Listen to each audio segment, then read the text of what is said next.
Hey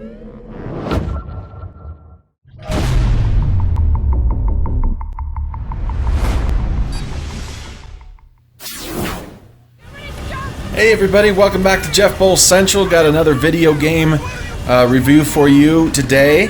Checking out the brand new Shadow of the Tomb Raider. Looking at it on Xbox One X, though it is also on the PlayStation 4. This is a really good game. So, you know, I was looking forward to it for a long time because I really like the new Tomb Raider games, this trilogy that this one kind of caps off. Hey, do me a favor, like this video, subscribe to Jeff Bowl Central. You can! I believe in you, and Lara Croft believes in you. So yeah, I was talking about how there's this really amazing Tomb Raider trilogy in existence now, going back to the eponymous Tomb Raider, which came out on the Xbox 360 and the PlayStation 3. And man, that game was so good, and I loved it so dearly. I played that game and thought, wow, this is like the first Tomb Raider game that I've ever actually connected with, because I don't like the old Tomb Raider games. I really don't. I played the first Tomb Raider game on the PlayStation 1, and I was like, this is garbage. And I still feel that way. I don't like all those older Tomb Raider games, but when they rebooted this series and they made it more real world, and they told me kind of an origin story for the Tomb Raider, man, it just really pops. This game is great because they've continued to develop the formula that we found in the rebooted Tomb Raider and then Rise of the Tomb Raider, and it's got a lot less combat, a lot more stealth, a lot more actual tombs to raid and crypts. And in those tombs and crypts, you'll find a lot of puzzles, and those are always really thoughtful and smart and just kind of fun. And whenever you unlock the next thing in one of those tomb puzzles, you feel like you've accomplished something, which is great. I always like to feel like I'm accomplishing something with a video game, even though I'm sitting on my ass playing a game.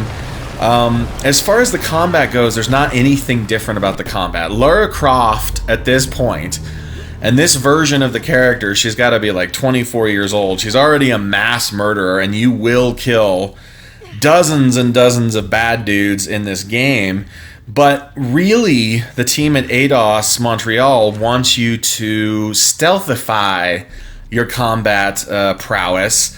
And it's not the kind of stealth that is kind of frustrating. I am not the best stealth game player. So this thing allows you to like cover yourself in mud to avoid detection and cling to walls with vines, because the whole thing takes place in a rainforest. And so there's all these new ways to hide, or you know, getting up in a tree and using an arrow rope device type thing to hook guys up, Batman style. There's so many fun ways to get the job done, to kill the guys. She never takes the non-violent path, but it's a real treat. So I approve of the stealth in this game. Like I said, I don't really like stealth in a lot of games, because the great thing is that if you screw up a stealth sequence, you can still go in guns blazing and do it that way. You know, the story here is really compelling. We find Lara and her buddy Jonah from the last two games, still kind of doing their thing, trying to find an artifact. I really like this section of the game, by the way, because this shows Lara, Lara. They pronounce it both ways. Lara as a kid, and this is actually Croft Manor, which is cool because I've never seen it in this fashion on kind of a new gen system. So the story, it's like apocalyptic, and they went with the Maya and kind of the end times, and Lara takes an artifact early on and seems to, no spoilers, seems to actually begin the end of the world. Here's that kind of wall mud vine thing I was telling you about. They can't see her when she's up against that thing.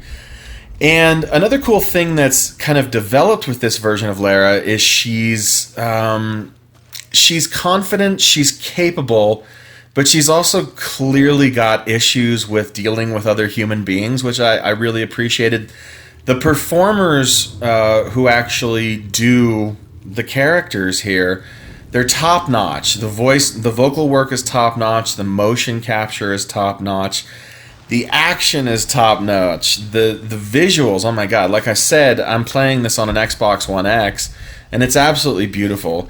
You would expect that from such a big series on such a souped-up video game console, and that's what you get, man. So the entire experience here is very, very immersive. The story makes it compelling. The stealth is a nice step away from such action-heavy stuff, because the first and second game were very action-heavy. You also have like a kind of a mysterious predator type bad guy villain tribe that are just absolutely terrifying. Every time I knew I was about to come up against some of those guys, it was really, really scary. That's kind of par for the course. That's pretty standard for this series. And actually, what's interesting is that this Tomb Raider trilogy is very much based on the Uncharted games on PlayStation, which in turn were very much based on the original Tomb Raider games. So there's always like a mystical element, there's always a supernatural element, and I like that because it all kind of harkens back to what all of it is based on, which is basically Indiana Jones. So this is a great game. I loved this game. I think you should check it out. You know, I almost feel like maybe I enjoyed the last one just slightly more, but this is more immersive, and it's just absolutely spectacular. The set pieces, it has so much going for it. Oh man, I love Shadow of the Tomb Raider, and I really, really was looking forward to it for months and months and months. So yeah, I say, and Jeff Bowles Central says, you should check out Shadow of the Tomb Raider. Jeff Bowles Central gives it an official 9 out of 10. Great game. You know what? If you don't play this game, Lara Croft, well, I'll make another threat. I always make threats in these videos. I don't want to threaten you. I don't want to hurt you. I don't. That's all I got, everybody. See you next time. Subscribe and like. Bye-bye. Also, y'all should check out my latest story collection, Brave New Multiverse, a collection. It's funny and dark and strange and twisted and very adult. You'll love it. Science fiction, fantasy, horror. Go on over to Amazon, buy a copy.